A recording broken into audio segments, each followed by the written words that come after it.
नमस्कार साथियों, चैनल हिंदी विषय एवं साहित्य में आप सभी का पुनः हार्दिक अभिनंदन है। जैसा कि आप सभी जानते हैं, अपने इस चैनल पर तैयारी करते हैं हम हिंदी की उच्च स्तरीय प्रतियोगी परीक्षाओं की, और उसी तैयारी के क्रम में आज हम पढ़ने जा रहे हैं सूरदास जी द्वारा रचित एवं आचार्य रामचंद्र शुक्ल द्वारा संपादित भ्रमर गीत सार पद संख्या 21 से आज हम इस कक्षा को प्रारंभ करेंगे। इसके पूर्व के जो पद हैं वह विभिन्न प्रतियोगी परीक्षाओं के सिलेबस में निर्धारित नहीं है। पद संख्या 21 से ही इसके महत्वपूर्ण पद प्रारंभ होते हैं। वही सभी परीक्षाओं में नेट परीक्षा, साथ ही साथ उत्तर प्रदेश असिस्टेंट प्रोफेसर भर्ती परीक्षा, आरपीएससी असिस्टेंट प्रोफेसर भर्ती परीक्षा या कॉलेज व्याख्याता परीक्षा, सभी में पद संख्या 21 से निर्धारित हैं। इसके पूर्व के जो पद एमए के सिलेबस में लगे हुए हैं उनको हम बाद में करेंगे। अभी परीक्षाएं नज़दीक हैं, अतः पद संख्या 21 से आज हम अपनी कक्षा को प्रारंभ करने जा रहे हैं। कुछ महत्वपूर्ण प्रश्न देखते हैं जो सर्वाधिक पूछा जाता है कि भ्रमर गीत सार का जो मूल स्रोत है वो क्या क्या है। तो भागवत के दशम स्कंद में उद्धव गोपी संवाद प्रकरण आता है। वहीं से इसकी मूल प्रेरणा लेकर सूरदास ने भ्रमर गीत सार को रचा है। भ्रमर गीत सार है क्या? जब भगवान कृष्ण गोपियों को छोड़कर अक्रूर जी के साथ मथुरा गमन करते हैं दुष्टों का नाश करने के लिए, क्रूर राजाओं का नाश करने के लिए, तब जो उनका गोपियों का वियोग है वह असहनीय हो जाता है कृष्ण के लिए, और कृष्ण के वियोग में तड़पती रहती हैं यहाँ गोकुल में कौन? गोपियाँ। जब कृष्ण की यह दशा उनके परम मित्र उद्धव देखते हैं तो वो कृष्ण का एक तरीके से उपहास करते हैं, क्योंकि कृष्ण जो उद्धव होते हैं वो योगी होते हैं, निर्गुण ब्रह्म को, परम ब्रह्म को मानने वाले सूक्ष्म ज्ञानवेत्ता होते हैं। उन्हें ज्ञान होता है, उन्हें पता होता है ब्रह्म क्या है, ईश्वर क्या है, उसकी आराधना का मार्ग, यानी ज्ञानी व्यक्ति हैं। और जब वो कृष्ण को गोपियों की याद में भाव विहल होते हुए देखते हैं तो वो कृष्ण का एक तरीके से उपहास करते हैं, परिहास करते हैं। कृष्ण उन्हें स्वयं भी समझा सकते थे, लेकिन वो जानते थे कि ऐसा उन्होंने नहीं किया, क्योंकि अपने मित्र को, और वो भी ज्ञानी व्यक्ति को, आप ये प्रेम का, जिसका दूर दूर तक प्रेम से कोई वास्ता ना हो, उसे समझाना थोड़ा कठिन है। और फिर इससे उन्हें वास्तविकता का ज्ञान नहीं होता, अथवा हो सकता है वो तर्क वितर्क करते। इसलिए कृष्ण उन्हें गोपियों के पास अपनी पत्री लेकर भेज देते हैं कि भाई ठीक है, मैं आपको नहीं समझाऊंगा, प्रेम है ये सब कुछ नहीं होता, लेकिन आप ये मेरी पत्री लेके जाइए और गोपियों के पास चले जाइए। अब गोपियों के पास उद्धव जी आते हैं गोकुल, किसका? कृष्ण का संदेशा लेकर।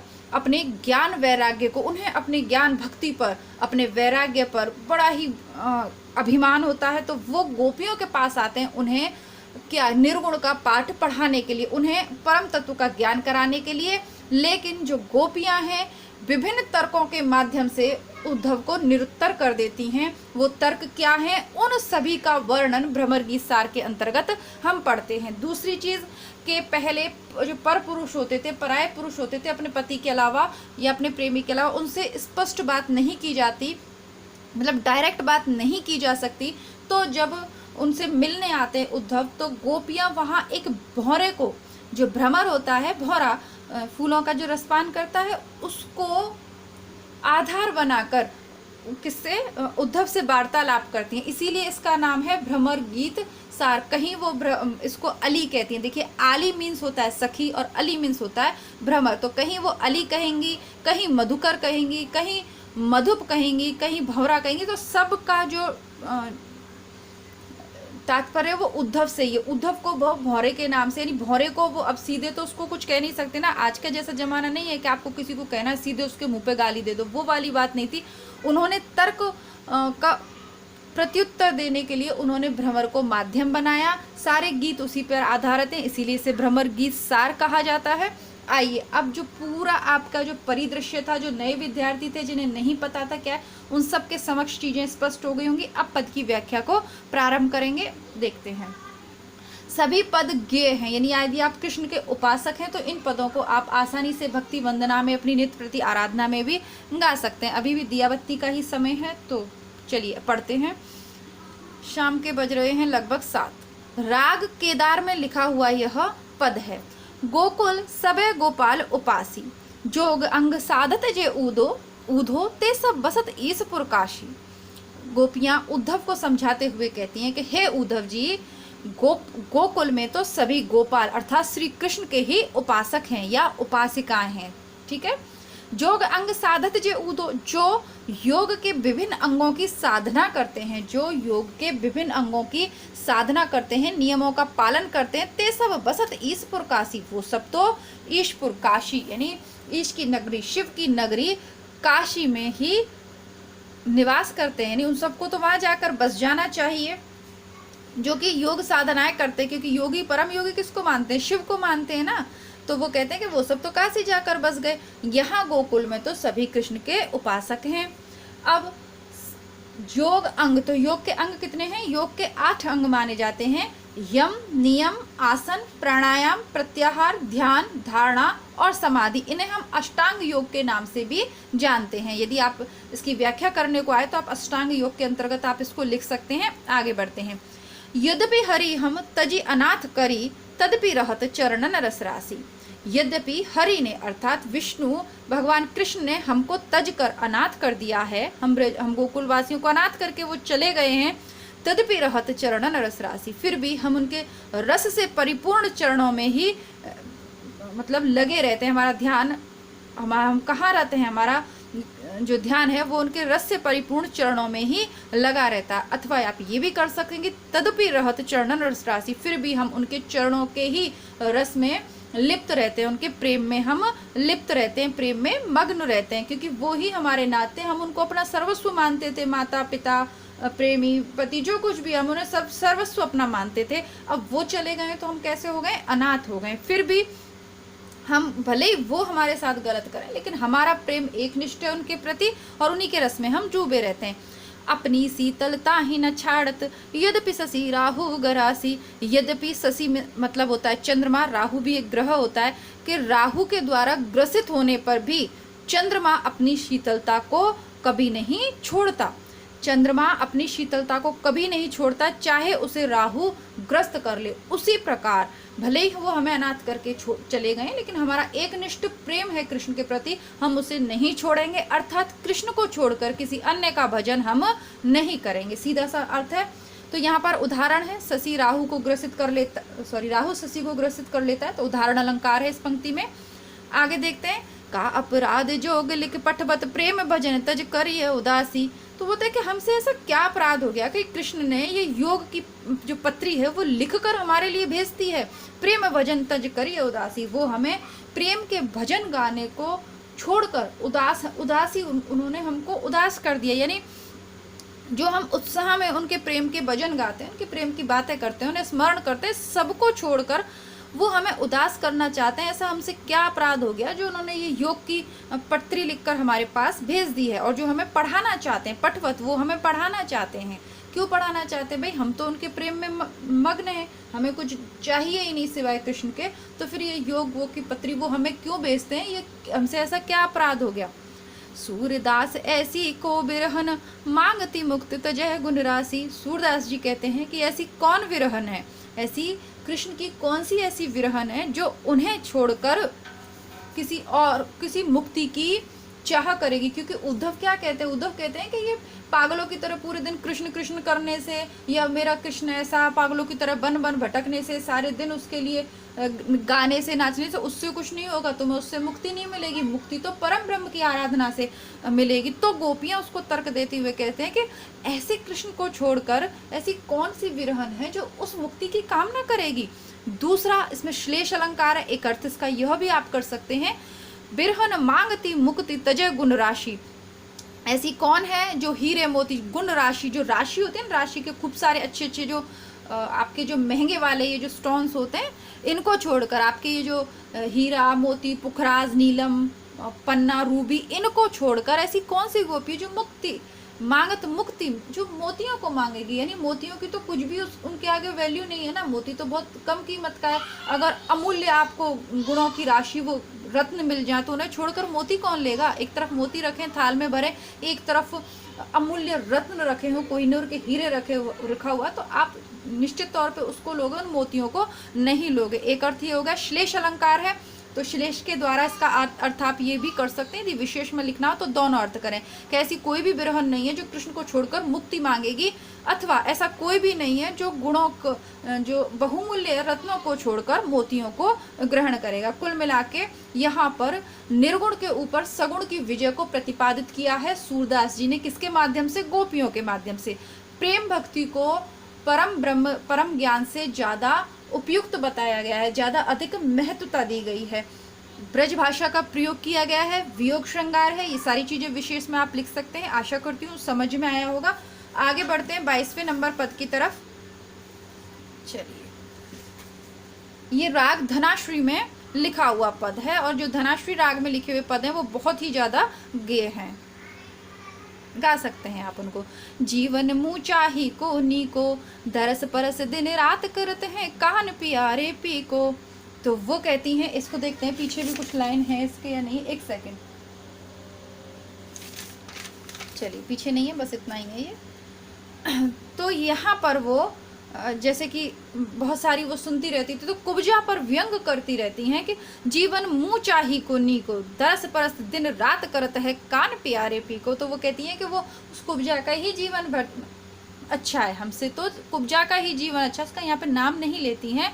दरस परस दिन रात करत है कान प्यारे पी को, वो प्रतिदिन काना प्यारे प्रियतम प्यारे कृष्ण का दरस दर्शन करती है, परस स्पर्श करती है, दिन रात ही स्पर्श करती है, दर्शन करती है, तो उसी का जीवन धन्य है जो प्यारे कृष्ण का दिन रात दर्शन और स्पर्श करती है। जीवन मुँह चाही को नी को, मेरे हिसाब से इसका एक अर्थ, आप ये देखिए व्यक्तिगत मेरी राय है, इसका एक अर्थ आप बांसुरी से भी लगा सकते हैं, मुँह चाही को नी को, क्योंकि कृष्ण के अधरों पे तो हमेशा बांसुरी ही सुशोभित होती है, तो वो अर्थ भी आप इसका लगा सकते हैं। प्रतिदिन वो उसका दर्शन करती है, स्पर्श करती है अधरों के माध्यम से, दिन रात ही वो कृष्ण के पास रहती है, तो वो भी आप इसका कर सकते हैं। नयन मूंद मूंद किन देखो बंध्यो ज्ञान पोथी को। अब उसी का जीवन तो है सार्थक जिसने कृष्ण का स्पर्श कर रहा है, जो भगवान को स्वयं छू रहा है। जो अगर आपके कृष्ण परम योगी परम ब्रह्म हैं तो भी उसी का जीवन बेहतर है, क्योंकि वो उनको प्रतिदिन स्पर्श कर रहा है, प्रतिदिन उनके दर्शन कर रही है। तो कुब्जा का जीवन अथवा बांसुरी का जीवन ही श्रेयस्कर है। नयन मूंद, और जो तुम हमें ब्रह्म ज्ञान का उपदेश दे रहे हो, ये ज्ञान का उपदेश दे रहे हो, नयन मूंद मूंद, आंखों को बंद बंद कर करके किने देखो बंधियो ज्ञान पोथी को। किसने देखा है? जो पोथियां बंधी हुई हैं, उनके बंधी हुई पोथियों में क्या ज्ञान रखा हुआ लिखा हुआ, उसको किसने देखा है? कि आंखें मूंद करके बस समाधि लगा के बैठ जाओ और उन पोथियों का ध्यान करो, तो उसमें कुछ भी नहीं है। यानी फिर वही बात है कि निर्गुण के ऊपर सगुण की विजय दिखाई है। आछे सुंदर श्याम मनोहर और जगत सब फीको, केवल हमारे सुंदर श्याम मनोहर सुंदर कृष्ण ही अच्छे हैं, बाकी सभी जगत फीका है। सुनो जोग कोल काल कीजे जहाँ जहाँ जान है जी को, खाटी मही नहीं रुचि माने सूर्य खवैया घी को। सुनो, इस योग भक्ति को, इस योग आराधना को लेकर हम क्या कीजिए, इसको लेकर क्या कीजिए, जहाँ ज्ञान है जी को, जहाँ हमारा जी में, हमारे मन में केवल हमारा प्राण कौन है? कृष्ण है। तो फिर उसको छोड़कर तुम्हारे इस योग को लेकर हमें क्या करना है? खाटी मही नहीं रुचि माने, जो खट्टी छाछ में, मही यानी होता है छाछ, तुम्हारी खट्टी छाछ में हमारा मन रुचता नहीं है, रमता नहीं है, हमारे मन को अच्छी रुचिकर नहीं लगती। सूर खवैया घी को, सूरदास किसके खवैया हैं? घी के खवैया, उनको खट्टी छाछ अच्छी नहीं लगती। गोपियाँ कहती कि हम तो शुद्ध देसी घी के खाने वाले हैं, हमें तुम्हारी ये खट्टी छाछ अच्छी नहीं लगती। तो देसी घी क्या है? प्रेम भक्ति, और खट्टी छाछ का है उनका ज्ञान वैराग्य, जिसका संदेश वो उन्हें मोक्ष प्राप्ति का, निर्वाण प्राप्ति का संदेश जो देने आए थे। तो सेम चीजें वही है, ठीक है।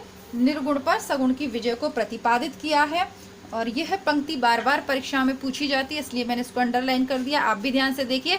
दरस परस दिन रात करत है कान प्यारे पी को। हालांकि ये पूछी नहीं जाएगी, लेकिन अगर पूछी जाए कि ये किसके संदर्भ में कही गई है, तो ऑप्शन में अगर कुब्जा बांसुरी दोनों करके दिए हो तो आप दोनों पे लगाएंगे, और बाकी तो इसमें अधिकतर आपको कुब्जा मिलेगा, लेकिन जो मेरा अनुभव है ये दोनों के अर्थ में है, कुब्जा भी और बांसुरी भी, ठीक है।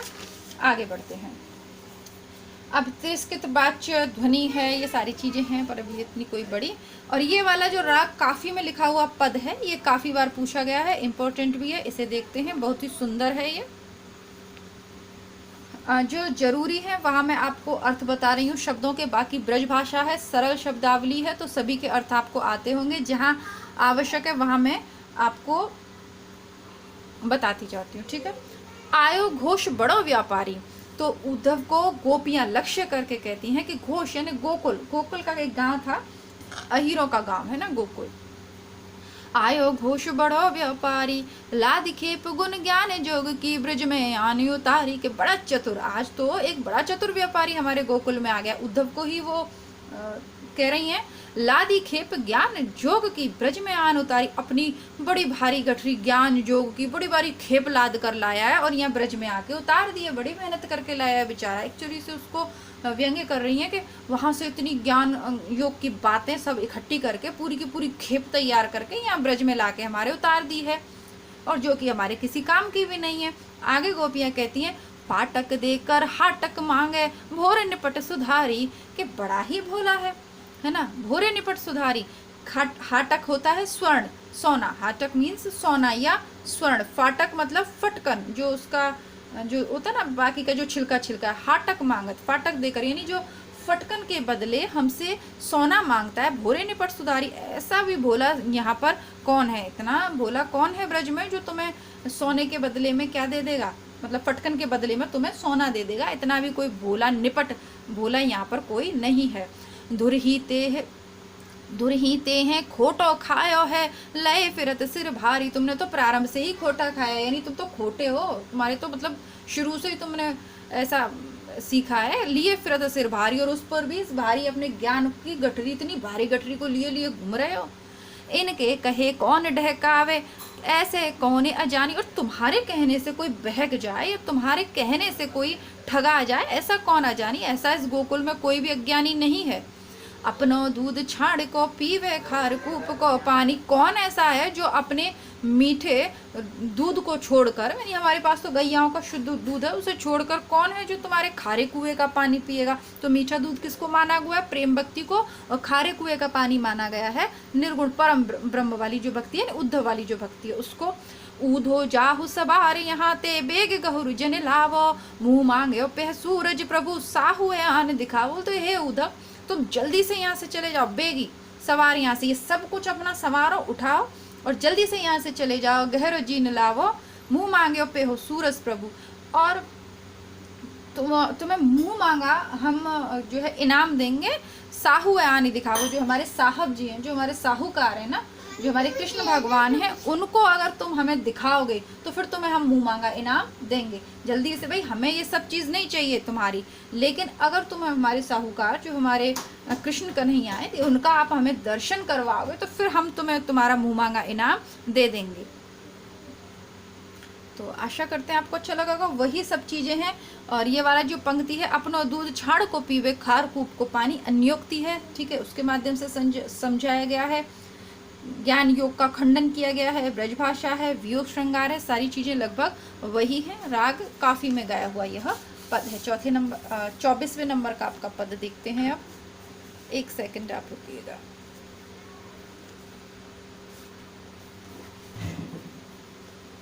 बेटा भैया से कह दो दिया बत्ती कर देगा। चलिए, अब गोपियां कहती हैं, जोग ठगोरी ब्रजनाभिकी है, यह व्यापार तिहारो उधो, ठीक है, जोग ठगोरी ब्रजनाभिकी। अब गोपियां अन्य पद में कहती है उसको समझाते हुए कि जो तुम्हारी जो जोग की जो माया है ना, ये जो ठग विद्या से भरा हुआ तुम्हारा सौदा है योग का, ये यहाँ पर नहीं बिकेगा, ब्रज में नहीं बिकेगा।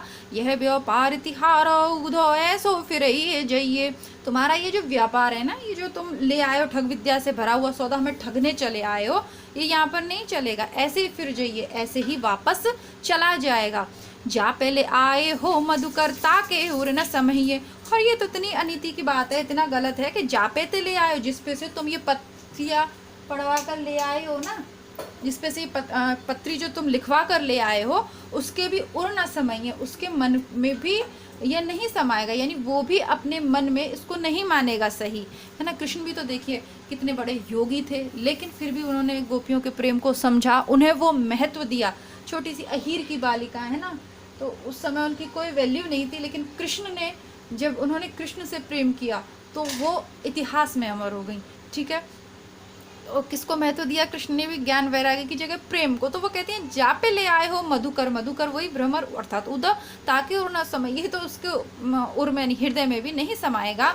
दाख छाड़ के कटुक निमोरी को अपने मुंह का, ये कौन ऐसा है जो दाख जाते हैं मुनक्का जिसे आप कहते हैं ना, किशमिश तो दाख होती है बड़ी वाली, वो दाख छाड़ के कटक निबोरी को अपने मुंह खाई। दाख छोड़ के कड़वी निबोरियों को कौन अपने मुंह में खाएगा? तो अन्योक्ति हो गया, अन्योक्ति अलंकार। दाख छाड़ के कटुक निबोरी को अपने, जिसको दाख मिल रही है वो कड़वी निबोरियां होती है, नीम का जो होती है निबोरी, उसको कौन खाएगा? कौन अपने मुंह में खाएगा?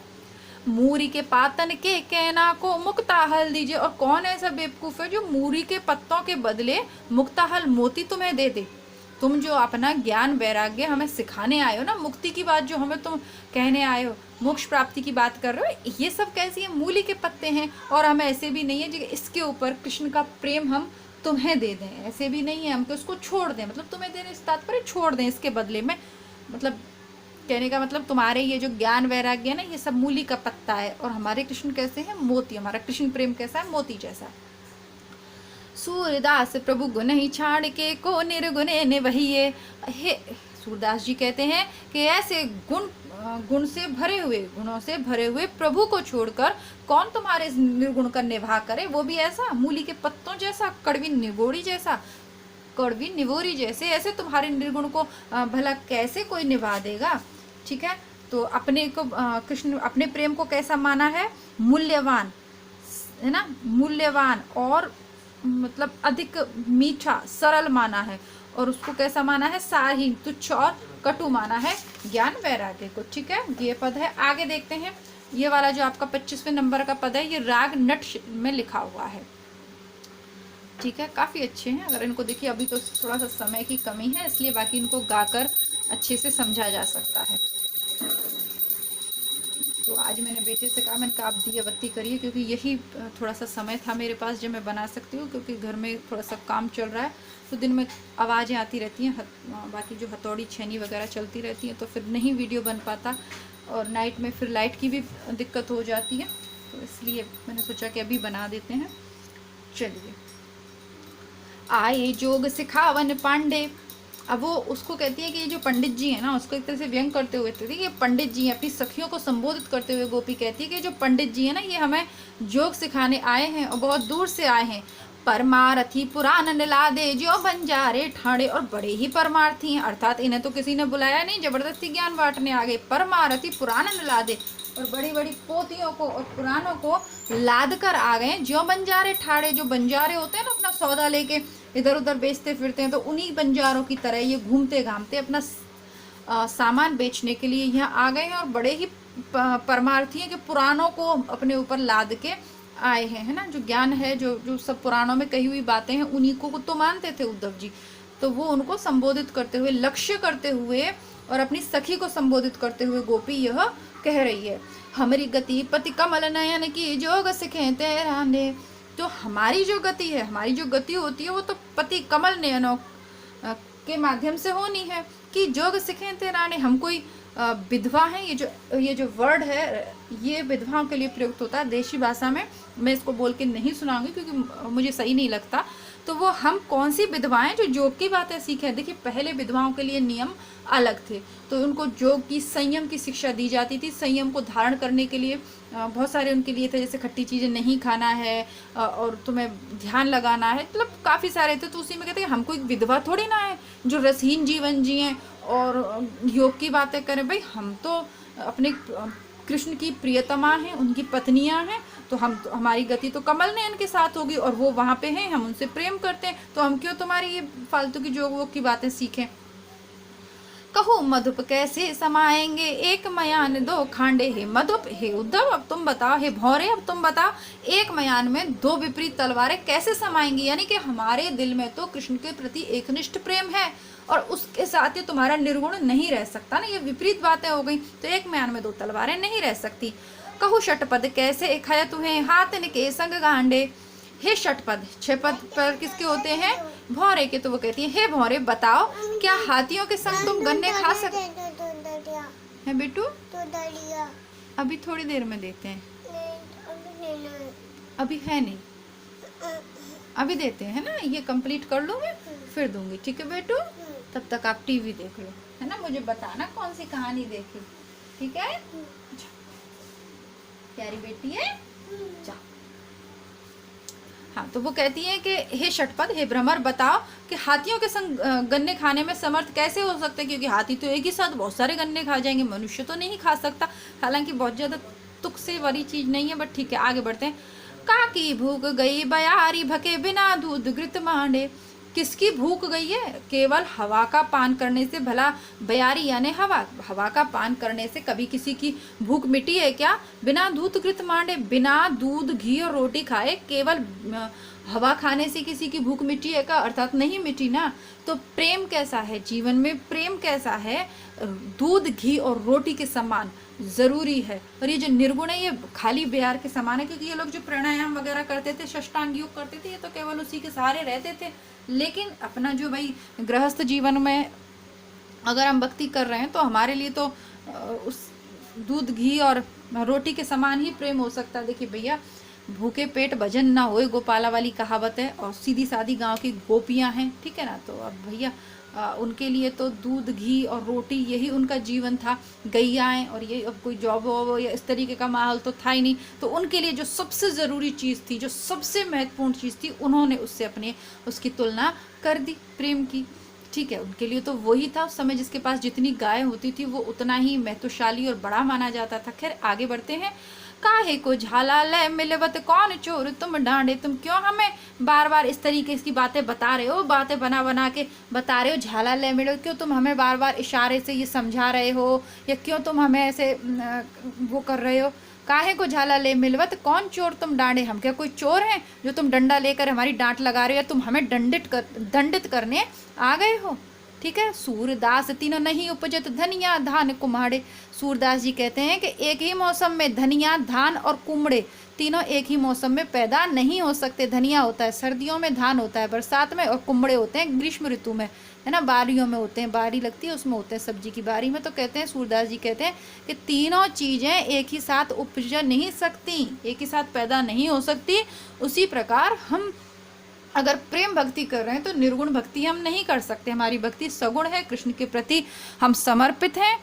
तो हम ये जो निर्गुण उपासना है इसका हम विरोध करते हैं, या इसको हम नहीं करते। ये सब आप लिख लीजिएगा भाई, बार बार बता रही हूँ मैं, और थोड़ा सा वीडियो लंबा ना हो। मेरा अर्थ मतलब ये है कि एक वीडियो में कम से कम 10 पद हम कर लें, ठीक है। आगे बढ़ते हैं, 26वें नंबर का पद देखते हैं। अब ये क्या हो गया, चलिए। ए अली, अली यानी वही, शुरू में मैंने आपको चीज़ें स्पष्ट कर दी। अली यानी भौरा। देखिए आप लोग यदि पहली बार चैनल पे, देखिए मैं कहना भूल जाती हूँ और आप लोग कहे बिना लाइक करना भूल जाते हैं। वीडियो अच्छे लग रहे हैं तो लाइक कीजिए, नहीं लग रहे हैं तो कमेंट बॉक्स में लिख दीजिए कि अच्छे नहीं लग रहे हैं। अब लेकिन लग रहे हैं तो लाइक कीजिए ना। आप वीडियो देखते हैं, वीडियो को लाइक भी नहीं करते, वीडियोज़ को शेयर कीजिए, ठीक है। इसके अलावा RPS से वाले विद्यार्थी यदि चाहते हैं, या आप सभी या मतलब यूपी वाले हो, आप चाहते हैं कि बुक्स पढ़ें, वैसी वाली बुक्स, कौन सी उपन्यास है और जो मोटी मोटी आपके नाटक वगैरह हैं, तो उसके लिए आप कमेंट बॉक्स में मुझे लिखें, उसका भी कुछ सोचते हैं। दूसरी बात, चैनल पे नए हैं तो मैं कहना चाहूँगी कि आपके सिलेबस में निर्धारित कहानी, कविताएं, निबंध, उपन्यास, नाटक, इतिहास, नोट्स वगैरह सब कुछ चैनल पे प्लेलिस्ट में उपलब्ध है। करना कुछ नहीं है, निःशुल्क रूप से है। चैनल पे प्लेलिस्ट चेक करनी है, जहाँ मेरा चैनल वाला आइकन बना हुआ है ना, आपके फ़ोन में दिखाई दे रहा, बस उसको क्लिक कीजिए, प्लेलिस्ट में जाइए और सब कुछ पढ़ डालिए। पेपर लगभग आपके निश्चित हो गए हैं, वही अगस्त, सितंबर और अक्टूबर में आप लोगों के पेपर हैं, तो फटाफट तैयारी को पुनः प्रारंभ कर दीजिए। चलिए आगे बढ़ते हैं। ए अली कहा जोग में नीको हे भौरे, इस जोग में, इस योग वैराग्य में क्या नीको यानी अच्छा, ऐसा क्या है, क्या अच्छा है? तज रस रीति नंद नंदन की सिखवत निर्गुण फीको। तो तुम्हारे में ऐसा क्या अच्छा है कि हम रस रीति नंद नंदन की, हम नंद बाबा के नंद के पुत्र अर्थात कृष्ण की रस से भरी हुई रीति प्रीत को छोड़कर तुम्हारा ये निर्गुण जो फीका है बिल्कुल, इसको सीखे, ऐसा इसमें कौन सी अच्छी बात है? देखत सुनत नहीं कछु स्त्र बने ज्योति ज्योति कर ध्यावत। न जो देखा जाए आंखों से, सुनत नहीं कछु स्त्रवनहि, जो कानों से बिल्कुल नहीं सुना जा सके। ज्योति ज्योति कर ध्यावत, केवल एक प्रकाश का ध्यान करते रहो बैठे बैठे, जिसकी बातें ना आप कानों से सुन सकते हो, जिसके गुणों को न जिसको आप अपनी आंखों से देख सकते हो, ना वाणी से जिसका आप बखान कर सकते हो, ऐसे फीके निर्गुण को कौन सीखना चाहेगा। ज्योति ज्योति कर ध्यावत के वो प्रकाश का पुंज है, केवल ज्योति ज्योति कहकर उसका ध्यान लगाओ, ये तो कोई अच्छी बात नहीं है। सुंदर श्याम दयालु कृपा निधि कैसे हो विसरावत। अब उसे प्रश्न कर रही है, प्रश्नवाचक चिन्ह है यहाँ पर। सुंदर श्याम, श्यामल रंग के सुंदर दयालु कृपा के सागर को हम कैसे भुला दें, कैसे हम अपने कृष्ण को भुला दें, वो भी तुम्हारी इस फीके निर्गुण योग के ऊपर। सुन रसाल मुरली सुर की धुन, सोई कौतक रस भूले, अपनी भुजा ग्रीव पर मेले, गोपिन के सुख फूले। सुन रसाल मुरली सुर की धुन, है ना, रस युक्त मुरली के सुरों की धुन को सुनकर सोई कौतुक रस भूले। उस रस को कैसे भूलें जो मुरली की धुन सुनकर हमारे मन में जो रस उमड़ पड़ता था, हम सुध-बुध खो जाती थी, ध्यान मग्न हो जाते थे। जिस प्रेम का अनुभव हमने कृष्ण के लिए किया, उसे कैसे भूलें उस रस को। अपनी भुजा ग्रीव पर मेले, गोपिन के संग फूले। और वो जो अपनी भुजाओं पर हम, जिनकी भुजाओं पर हम झूलते थे, गलबैयाँ डाल के जिनके साथ हम रहते थे, सुख फूले, वो हमारे जीवन के सर्वाधिक सुख देने वाले क्षण थे। लोक का निकुल को ब्रह्म प्रभु मिल मिल के घर बन खेली। लोक लाज को भूलकर, कुल की भी मर्यादा को भूलकर, लोक की मर्यादा को भूलकर प्रभु से बार बार हम मिलने गए। घर में, वन में, सब जगह हम उनके साथ खेल खेले थे। देखिए छोटे छोटे ही थे। अब ये बाद के लोगों ने ये जो भ्रम फैलाया है कि वो रास लीला और ये सारी आडंबर, ये मैं आपको शुक्ल का इतिहास और सरल इतिहास समझाते समय भी व्याख्यात कर चुकी हूँ। कृष्ण बहुत छोटी उम्र में मथुरा गए थे। तो ये जो बाद के जो कवि आए, जिन्होंने ना मूल हमारे ग्रंथों को पढ़ा, ना जाना, बस सुनी सुनाई, बस राधा कृष्ण को एक नायक नायिका बना के प्रस्तुत किया ना, इन्होंने बहुत कचरा किया है हमारे धर्म ग्रंथों का, या मतलब ये जो भी अच्छे साहित्य इसका। तो वो छोटे छोटे बच्चे, तो वो कहते हैं कि हम घर में, वन में आराम से उनके साथ खेले हुए, तो उसको नहीं भूल सकते। अब तुम सूर खबावन आए, जोग जहर की बेली। तो वो सुखपूर्वक जो सुख की डालें थी, फूलें थे, जो मतलब एक अच्छा मधुरिम वातावरण था, उसको छोड़ के अब सूर तुम खवावन आए, अब तुम हमें ये जहर की बेल खिलाने आए हो। यानी हमारी जो प्रेम मूलावृत्ति है उसको छोड़कर ये जो तुम्हारा योग है ना, ये जहर की बेल के समान है। अब इसे तुम हमें खिला के मारना ही चाहते हो क्या? अगर हम कृष्ण के उस प्रेम को भूल जाएंगे तो हम तो वैसे भी मर जाएंगे ना। तो तुम्हारा योग कैसा है? जहर की बेल के समान है, जो क्या करेगा? हमें मार देगा। भाई आप, यदि आप जहर की बेल खा लोगे तो क्या करोगे? मर ही जाओगे ना। तो वो कहती है कैसे, तो वैसे ही मर जाएंगे। अगर हम अपने कृष्ण को भूल गए तो वैसे ही मर जाएंगे। 27वें नंबर का पद देखते हैं। पूरे पद में वक्रोक्ति है और राग मल्हार में गाया हुआ है। हमरे कौन जोग व्रत साधे, हमरे कौन जोग व्रत साधे। हम कैसे हैं तुम्हारे जोग, हम में से ऐसा कौन है जो तुम्हारे जोग व्रत को साध सकता है? अब उसकी कठिनता बताते हुए निर्गुण की कठिनता बता रहे हैं, योग की कठिनता और भक्ति की सरलता इसमें हमें बताई गई है। मृग त्वच भस्म अधारी, जटा को इतने अवराधे। अब मृग की त्वचा लाएं, भस्म लाएं, अधारी होती है ना जिसपे हाथ टेक के बैठते हैं साधु, तो वो सब लेके आए, ऊपर एक बड़ा सा जटा बांधे। इतने सारे साधन कौन जुटाए? जाके कहूँ था नहीं पाए, अगम अपार अगाधे। और जिसकी कोई था ही नहीं पा सकता, जिसका कोई अंत ही नहीं है, जिसकी कोई परिचय ही नहीं पा सकता, ऐसे अगम अपार और अगाधे। तुम्हारा निर्गुण तो ऐसा ही है, फिर उसकी तो कोई था ही नहीं है, कैसे पाएंगे हम अगम अपार अगाधे की? वो तो अगम है, अपार है, अगाध है। गिरधर लाल छबीले, मुख पर इते बंध को बांधे। आसन पवन विभूति मृगछाला, ध्यानन को अबराधे। सूरदास मानक परिहर के, राख गाठ को बांधे।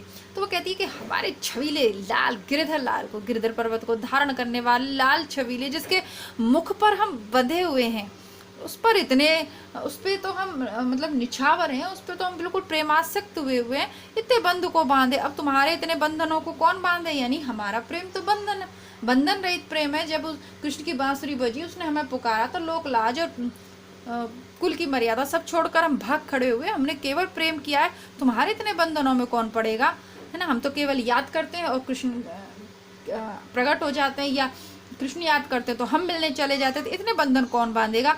आसन पवन विभूति मृगछाला, ध्यानन को अवराधे। आसन मतलब पवन यानी वो प्राणायाम वाली वो है, विभूति मृग की छाला, हिरण की जो छाल है, ध्यान करो। इन सब अवरोधों में कौन पड़े? सूरदास माणिक परिहर के। और कौन ऐसा है जो माणिक्यों को छोड़कर राख गांठ को बांधे? अपनी गांठ में राख को बांध ले। अगर एक जगह मोती पड़ा हुआ है, एक जगह राख पड़ी हुई है, एक जगह माणिक पड़ा हुआ है, सॉरी माणिक मोती जो भी है, तो आप मोती माणिक्य वाला ही तो बांधोगे ना अपने पल्लू में, राख तो बांध नहीं लोगे। तो वो समझाते हुए कहती है कि तुम्हारा निर्गुण जो है राख के समान है और हमारा प्रेम कैसा है? मोती माणिक्यों के समान है। सारी चीजें वही हैं।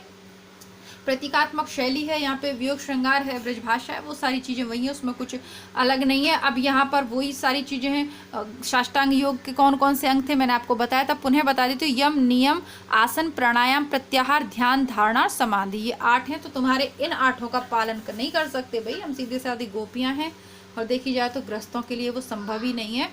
तो बस वही है। आगे राग धनाश्री में है आपका 28वें नंबर का पद, हम तो दुह भांति फल पायो। देखिए, जब व्याख्या करने बैठते हैं तो एक एक पद की कई कई तरीके से व्याख्याएं हो सकती हैं, लेकिन हमारा उद्देश्य प्रतियोगी परीक्षा को पास करना है, ठीक है। अब इसकी, क्योंकि ये बहुत ही सरल है, इसकी जितने चाहे आप अपने मन से बढ़ा चढ़ाकर कॉपी में लिख सकते हैं यदि व्याख्या करने को आती है।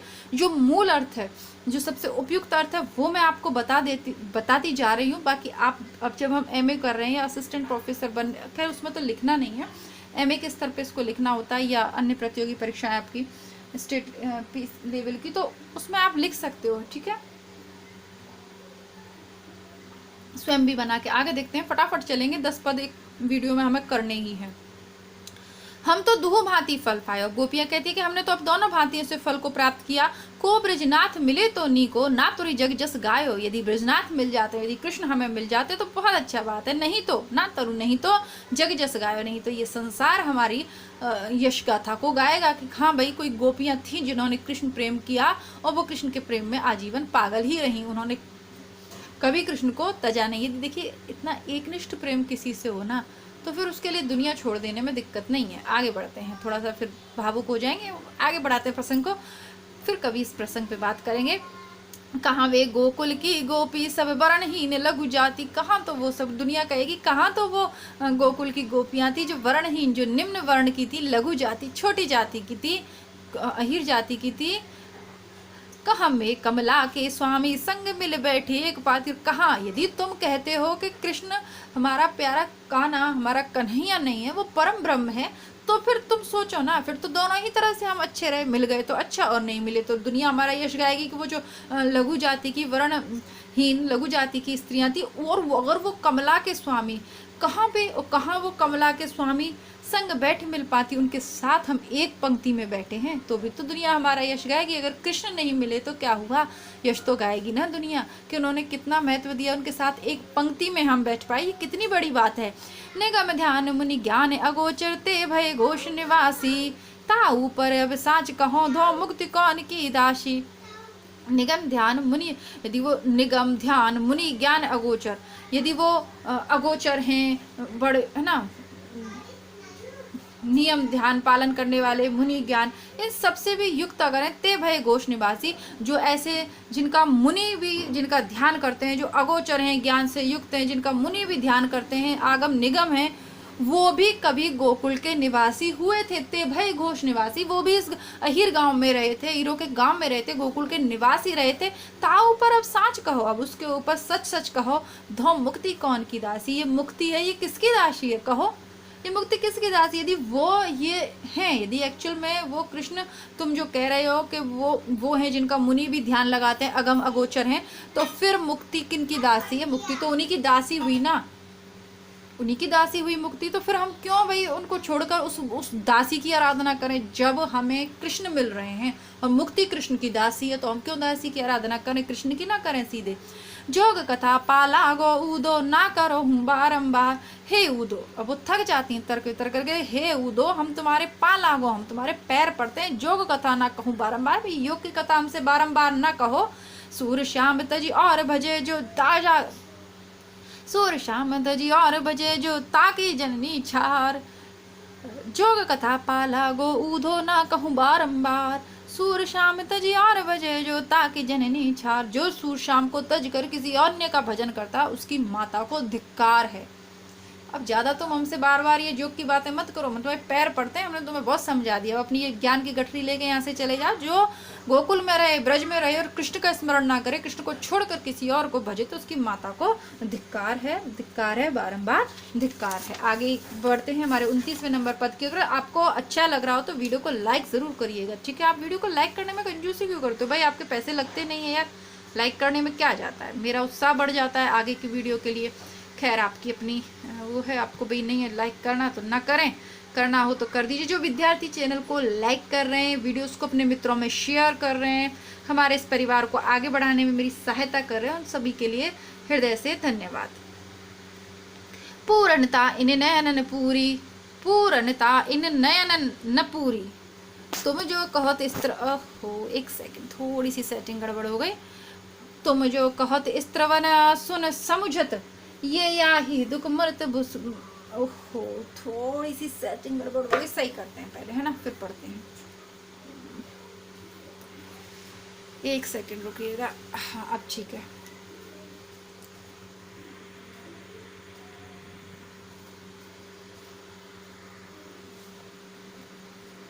कई बार मैं उसके अर्थ भी साथ में लिख लेती हूँ पेंसिल से, ताकि कई बार आप लोग पूछ लेते हैं ना, मतलब आपको लगता है कि अर्थ भी दिखाने चाहिए, इसलिए लिख लिए हैं। पूर्णता इन नयन न पूरी, तुम जो कहत श्रवण सुन समझत, ये या ही दुख मरत बसूरी, के तुम जो कहते हो ना, तुम जो कहते हो उसको सुनते तो हैं, हम समझते भी, जो तुम कहते हो उसको हमारे श्रवण ही सुनकर, उनको कानों से सुनकर हम समझते तो हैं, हमारे कान उनको समझते हैं कि जो तुम कह रहे हो वो सारी बातें सही है, कान समझते हैं।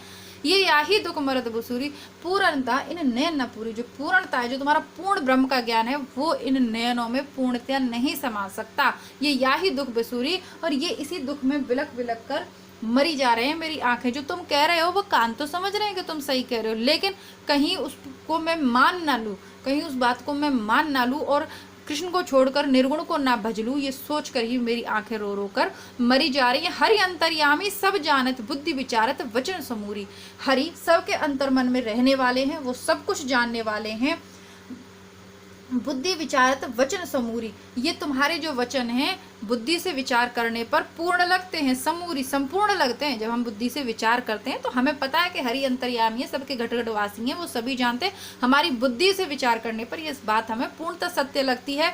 वीरस रूप रतन नागर निधि, क्यों मनि पाए खवावत धूरी, वे रस रूप और रत्न के सागर हैं निधि, क्यों मनि पाए खवावत धूरी। रहुरे कुटिल चपल लंपट, कितव संदेश कहत कटु क्रूरी, फिर हे कुटिल चपल मधु लंपट, हे लोभी मधुर, कितव संदेश कहत कटु क्रूरी। जब वो सबके मनों की दशा जानने वाले हैं तो फिर वो किस प्रकार ऐसा क्रूर संदेश हमारे लिए भेज सकते हैं। जब वो रत्नों के सागर हैं, सबकी जाय, जिनके ये जो रत्न हैं और ये सब तमाम तरीके की जो धन संपत्ति है, वो सब उनके पैरों की धूल के समान है, मणिमाणिक के सब उनके पैरों की धूल के समान है, सब कुछ जानने वाले हैं। तो मैं फिर हे चतुर, हे कुटिल, हे लंपट भ्रमण, तुमसे मैं पूछती हूँ कि फिर किस प्रकार वो ये संदेश हमारे लिए भेज सकते हैं। फिर वो हमारे भी मन की दशा तो जानते हैं ना, फिर क्यों इस तरीके का संदेश हमारे लिए भेज रहे हैं, इतना क्रूर। कहाँ मुनि ध्यान, कहाँ ब्रज युवती, कैसे जात कुलिस कर चूरी, कहाँ वो ध्यान लगाने वाले महामुनि और कहाँ हम ब्रज की युवतियाँ, कैसे जात कुलिस कर चूरी। तो इसको वो बार बार कैसे भूल जाते हैं, कैसे भूल जाते हैं। किताब एक सेकंड रुकिएगा, कैसे जात कुलिस कर चूरी, कहाँ तो वो ऐसे कठोर है ना नियमों का पालन करने वाले मुनि, और कहाँ हम कोमल ब्रज की युवतियाँ, कैसे भूल जाते हैं। देख प्रगट सरिता सागर सर, शीतल सुभग स्वाद रस रूरी, है ना। सूर स्वाति जल बसे जिये, चातक चितलागत सब झूरी। तो वो कहती हैं कि जिस प्रकार सूर स्वाति जल वसे जिये चातक, जो चातक का जल, जो चातक होता है ना, पपिया होता है, वो केवल स्वाति नक्षत्र की बूंद का ही को ही ग्रहण करता है। इसके अलावा उसके लिए पूरी बारिश, पूरा पानी कैसा है, नीरस है उसके लिए, ठीक है। ये जो सागर है, सरिता है, तालाब है, इनमें सभी में शीतल और स्वादिष्ट जल भरा रहता है, लेकिन जो चातक है उसे तो केवल स्वाति नक्षत्र की बूंद का ही पान करना होता है, तो उसके लिए ये सभी नीरस हैं। उसी प्रकार हम उस चातक के समान हैं जिन्हें केवल अपने कृष्ण भगवान चाहिए। चाहे दुनिया में कितने भी सारे समुद्र, सरिता वगैरह सब दुनिया भर का पानी हमें नहीं पीना, हमें तो वो बूंद ही पीना, नहीं मिलेगी तो हम मर जाएंगे, लेकिन पीनी वही है। तो एकनिष्ठ प्रेम यहाँ पर गोपियों का कृष्ण के प्रति प्रकट हुआ है, हमें देखने को मिलता है। अब देखते हैं हमारा 30वें नंबर का अंतिम पद। अंतिम पद से तात्पर्य इस वीडियो का अंतिम पद, आगे के कल पढ़ेंगे। हम ते हरई कबहू न उदास। अब वो जब उसको जब किसी प्रकार समझ में नहीं आता तो गोपियाँ कहती कि किसी भी प्रकार हरि हमसे उदास नहीं हो सकते। राति खबाए पिबाए अधरस क्यों बिसरत सो ब्रज को वास। किस प्रकार वो इस ब्रज के निवास को भूल जाएंगे। वो कहते हैं कि कृष्ण तुम्हें भूल गए, तुम भी भूल जाओ उन्हें। अंत में जब उद्धव का कोई दाव नहीं चलता ना, तो वो कहते हैं कि वो कृष्ण तो तुम्हें भूल गया, तुम भी भूल जाओ, छोड़ो उसे, आगे बढ़ो। तो वो कहती है कि ना, हरि हमसे कभी उदास नहीं हो सकते। किस प्रकार वो इसमें इस निवास को, यहाँ जो उन्होंने वास किया है, बसेरा किया, उसको भूल जाएंगे। रात ही खवाए पिवाए अदरस को, हमने उनको अपने हाथों से खिलाया है, पिलाया है, अदरक के रस का उनको पान किया है, या मधुर रसों का उनको पान करवाया, वो किस प्रकार उसे भूल जाएंगे कि नहीं, हमारे अनन्य प्रेम को वो भूल ही नहीं सकते। तुम सो प्रेम कथा को कहिबो मन ही काटिबो घास। फिर कहती हैं, वो अपना सिर पकड़ के बैठ जाती हैं। गोपियाँ कहती हैं कि अरे तुमसे प्रेम की बातें कहना मानो कटिबो घास। उत्प्रेक्षा अलंकार है, मानो घास काटने के समान है, क्योंकि तुम तो प्रेम प्रेम की कुछ बात समझते नहीं हो। ठीक है, तुम्हारे मन में तो कुछ पत्थर भरे हुए हैं, तो तुमसे प्रेम की बात कहना मान लो घास काटने के समान है।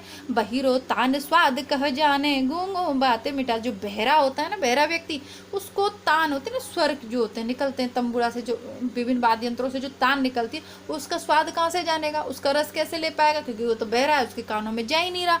गूंगो बातें मिठास। और जो गूंगा व्यक्ति है वो गुड़ की मिठास को कैसे बखानेगा, वो बात की मिठास को नहीं जान सकता। गूंगो बात मिठास। गूंगा जो है, गूंगे का गुड़ होता है ना, गूंगे को गुड़ खिला दो, अब उसको मीठा लग रहा, बहुत टेस्ट। देखिए पहले के ज़माने में गुड़ किसी मिठाई से कम नहीं था, अब आपने उसको खिला दी, वो बखाने कैसे।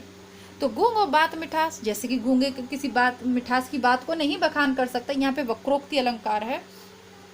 सुन री सखी बहुरे फिरे अहे बे सुखद विविध विलास। तो वो कहती है गोपियों, उसकी सखी संवाद करिए, ये सखियों, गोपी कहती है कि ये सखियों, इसकी बात सुनकर विचलित मत हो, बहुरे फिरे हैं, हमारे दिन अवश्य फिरेंगे। वे सुख विविध विलास, वो हमारे सुख के और विभिन्न विलास करने वाले दिन अवश्य ही फिर कर आएंगे।